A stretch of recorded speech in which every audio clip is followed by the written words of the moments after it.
वो एक बुजुर्ग महिला बस में चढ़ी तो किसी ने सीट नहीं दी उसे, तो ड्राइवर को दया आ गई, उसने बोनट पे बिठा लिया। थोड़ी बाद 30-35 साल की सुंदर सी महिला चढ़ी तो सारे सीट देने को तैयार, और वो महिला बैठने को तैयार नहीं। तो बुढ़िया बोनट पे से बैठी बैठी बोली, अरे बोले बैठ जा, कुछ साल बाद बोनट पे ही बैठना पड़ेगा। वो बस में एक बूढ़ा बैठा था, एक लड़के ने सिगरेट सुलगाई, चिंगारी उड़ के बूढ़े कुड़ते पे चली गई, तो बूढ़े कुड़ता जल गया, लेकिन वो बोला कुछ नहीं। तो उसने सोचा भाई ताऊ बड़ा सीधा, इससे बात करनी चाहिए। बोले ताऊ राम राम। बोले राम राम। बोले ताऊ तेरा कौन सा गांव? बोले गांव ने भी फूकेगा के। वाह वाह वाह। वो एक लड़के ने एक लड़की से कहा, बोले मैं तेरे से ब्याह करना चाहता हूं। तो लड़की बोली ये पुराना तरीका है, किसी नए ढंग से प्रपोज कर। तो लड़का बोला ऐसा है, तू मेरे छोरे से अपनी चिता में आग लगवाना पसंद करेगी? वो एक लड़के ने एक लड़की से कह दिया आई लव यू। लड़की ने मारा खींच के थप्पड़। बोले फिर से कहिए। बोले जब सुना ही नहीं था तो मारा क्यों?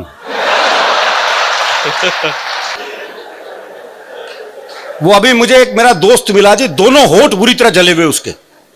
मैंने कहा होठ कैसे जल गए? बोले पत्नी मायके जा रही थी, स्टेशन छोड़ने गया था, मारे खुशी के इंजन चूम लिया। वो एक का नया नया ब्याह हुआ तो दूल्हा दुल्हन को छत पे भेज दिया।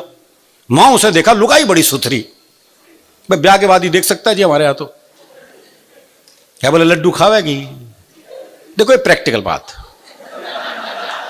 अगला कोई चांद तारों की बात नहीं कर रहा, जो ला सकता वही पूछ रहा है। भाई उसे पता है ब्याह का घर है, हां बढ़ती नीचे जाके ले आऊंगा। लड्डू खावेगी बर्फी ला दूं, इमरती खावेगी जलेबी ला दूं। भाई ने सुबह के 4 बजा दिए इस चक्कर में। तो नीचे से बूढ़ा बोल पड़ा, बोला इस कढ़ाई ने उतार दे, खेत पे जाने का टाइम हो गया।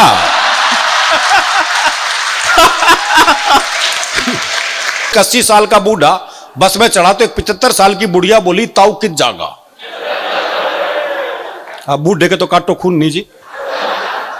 कोई 75 साल की बुढ़िया ताऊ कह दे, इससे तो अपमान हो नहीं सकता उसका।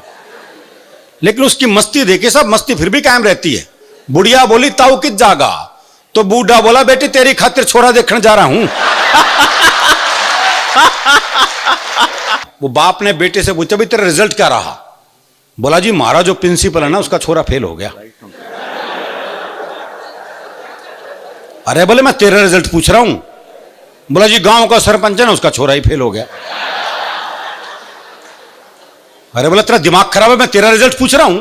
अरे बोले वही तो बता रहा हूं, तू कौन सा प्रधानमंत्री लाग रहा है?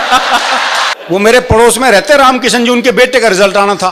बाप ने कहा अगर फेल हो गया ना तो मुझे बापू मत कह दियो बस। दोपहर में बेटा रिजल्ट लेके वापस आया तो बाप ने पूछा भाई रिजल्ट क्या रहा? तो छोरा बोला रामकिशन के रखा रिजल्ट में छोड़ना। वो क्लास में गुरुजी ऋषि वाला रे लिखना सिखा रहे थे। ऋषि वाला रे बड़ा मुश्किल है जी, ऐसे ऐसे घुमाना पड़ता है, इनमें से भी कईयों को नहीं आता होगा। 3 दिन उन्होंने कोशिश की, चौथे दिन उन्होंने एक बच्चे से कहा बोले लिख ब्लैक बोर्ड पे ऋषि। अब बच्चा ब्लैक बोर्ड देखे, गुरुजी को देखे, चाक देखे, जमीन देखे, है बोले गुरुजी बाबा जी लिख दूं। ऐसी है जी। वो एक बेटा रात को 9 से 12 पिक्चर देखने जा रहा था, तो बाप ने कहा अगर जागता हुआ हूं तो दरवाजा खोल दूंगा, लेकिन अगर सोते को जगा दिया तो फिर नहीं खोल लूं।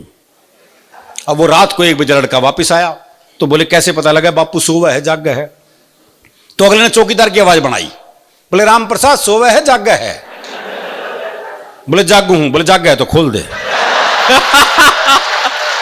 मैं सही बता रहा हूं। वो एक पहुंचा एक के पास, बोले यार तेरे पास 20 भैंसे, एक मुझे बेच दे।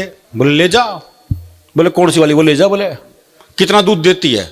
बोले 10 लीटर से कम दूध देने वाली भैंस हम रखते ही नहीं। वो अगला ले गया, घर जाकर देखा 2 किलो दूध निकला। वापिस आ गया, बोले क्या तुम कहते 10 किलो से कम रखने दूध देने वाली रखते ही नहीं? बोले फिर कहां रखी? वो एक पहुंच गया हलवाई की दुकान पे, भाई ने छिक्के जलेबी खाई भरपेट। जब पैसे देने का नंबर आया, भाई ने जेब झाड़ दी, बोले पैसे तो नहीं है। अब दुकानदार दुकान से बाहर निकला, 15-20 मिनट तबीयत से धुना पीटा उसे। जब खुद थक गया पीट पीट के, तो वापस दुकान में चला गया। अच्छा वो भी कपड़े झाड़ के खड़ा हो गया है। बोले अब क्यों खड़ा है? जा। बोले इसी भाव 1 किलो और दे दे। मैं सही बता रहा हूं। वो एक जानवर चला रहा था अपना डंगर, तो एक भगवा वस्त्र पहने स्वामी जी निकले, तो कपड़े देख के जानवर भी दक गए। तो बोला बाबा एक तरफ ना होले। बोले तमीज नहीं है, स्वामी जी नहीं कह सकते। बोले लठ देख रहा बाबा तभी जावागा।